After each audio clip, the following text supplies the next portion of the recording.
नमस्कार मित्रों, आप सभी का स्वागत है हमारे YouTube चैनल में। जैसा आप सभी को पता है कि पीसीएस की क्लासेस भी निरंतर आगे बढ़ रही हैं और आप लोगों को प्रतिदिन की जो चीजें कुछ इंपॉर्टेंट्स आएंगी, जो ज्योग्राफी से रिलेटेड पॉइंट्स आ रहे हैं, उनको भी अपडेट करना अनिवार्य है, क्योंकि पेपर में कहीं से भी आप लोगों से प्रश्न पूछे जा सकते हैं। जैसे पहला टॉपिक की यदि हम लोग बात करें यहाँ पर, तो चिल्ले चिल्लाई कला। आप लोग सोच रहे होंगे ये आर्ट एंड कल्चर का पार्ट है, तो यहां पर थोड़ा सा धैर्य कीजिए और चीजों को समझने का प्रयास कीजिए कि ये आर्ट एंड कल्चर का पार्ट ना होकर यह आपके ज्योग्राफी से रिलेटेड है। क्योंकि अब यहां पर आप लोगों को समझना है कि यदि यहां पर आप लोग देख रहे हैं कि स्नोफॉल हो रहा है, कुछ ऐसी स्थितियां हमारे भारतवर्ष में आप लोगों के ऊपरी क्षेत्र में, उत्तर के क्षेत्र में देखने को मिलती है। जब भी हिमालय में आप लोग देखेंगे, हिमालय रीजन की बात करेंगे, या फिर आप लोगों को हिमाचल में देखने को मिलेगी, या फिर जम्मू एंड कश्मीर के एरिया में, उसमें भी जम्मू एंड कश्मीर में भी कश्मीर घाटी में आप लोगों को स्पष्ट देखने को मिलती है। तो आइए हम लोग अभी इन चीजों को समझने का प्रयास करते हैं।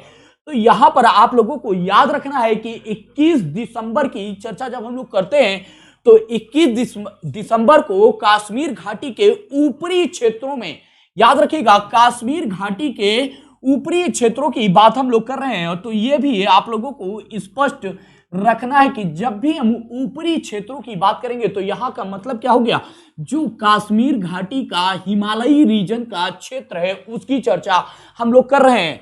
शीत ऋतु में पारंपरिक 40 दिन की अवधि शुरू होती है। ठीक, जब यह शुरू हो जाती है तो यहां पर इस अवधि को हम लोग क्या कहते हैं, इस अवधि को हम लोग चिल्ले चिल्लाई कला कहा जाता है। कश्मीर में इस अवधि को क्या कहा जाता है, चिल्ले चिल्लाई कला के नाम से जम्मू एंड कश्मीर में इसको जाना जाता है। अब एक चीज, ये वर्ड आया तो इस वर्ड का भी मतलब हमें स्पष्ट होना चाहिए। इसका मतलब क्या है, ये तो सबसे पहला वर्ड यदि हम लोग समझे तो यह फारसी शब्द से लिया गया है। चिल्ले चिल्लाई कला जो है यह आपके फारसी शब्द से लिया गया है, जिसका अर्थ यदि देखें तो बड़ी सर्दी है। क्या है, बड़ी सर्दी, मतलब बहुत ज्यादा सर्दी। इसका मतलब स्पष्ट हो जाता है। यदि हम लोग इसी को आगे देखें तो आप लोगों को देखने को मिलेगा कि चारों तरफ बर्फ गिर रही है इस अवधि में, और ये ठंडक, जब शीत ऋतु प्रारंभ हो जाती है तो हिमपात एक प्रक्रिया है कश्मीर घाटी के लिए। यह भी आप सभी को पता है और हम लोग इसका आनंद लेने भी जाते हैं सभी लोग। और यहां कहा जाता है कि इस अवधि में कश्मीर के पहाड़ों में हफ्ते तक बर्फ से ढक जाते हैं। कश्मीर के पहाड़ जो हैं, जो कश्मीर के पहाड़ होते हैं, वो कई हफ्तों तक बर्फ से ढके होते हैं, और ढके होने के कारण यहां पर शीत लहर अपने चरम पर पहुंच जाती है, जिसका प्रभाव आप लोगों को उत्तर भारत के क्षेत्रों में देखने को मिलता है।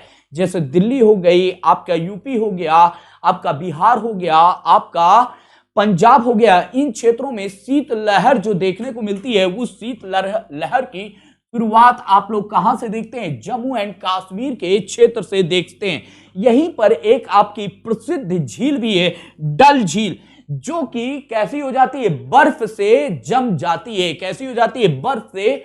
इस काल में जनवरी तक के समय में यह आपकी पूरी की पूरी जो डल झील है वो बर्फ से जम जाती है। कुछ ऐसी आप लोगों को दिखाई देती है, पानी की जगह इसके चारों तरफ आप लोगों को बर्फ जैसी स्थिति दिखाई देती है, जिसपे आप लोग सामान्य तरीके से चलते भी हैं, फोटोग्राफी भी कराते हैं। इन चीजों को भी आप लोगों को समझ के रखना होगा। नेक्स्ट पॉइंट की बात करते हैं, चिल्ले चिल्लाई कला के बाद 20 दिन, याद रखिएगा, के बाद 20 दिनों का चिल्ले चिल्लाई खुर्द तथा उसके 10 दिनों को चिल्ले चिल्लाई बच्चे के नाम से जाना जाता है। यहां पर दो वर्ड यूज किए गए हैं, एक तो खुर्द की बात की गई है और दूसरा बच्चे के नाम की बात की गई है। तो यहां पर यह भी आप लोगों को याद रखना है कि चिल्ले चिल्लाई कला, जो प्रश्न आप लोगों से पूछा जाएगा, चिल्ले चिल्लाई कला का संबंध कहां से है।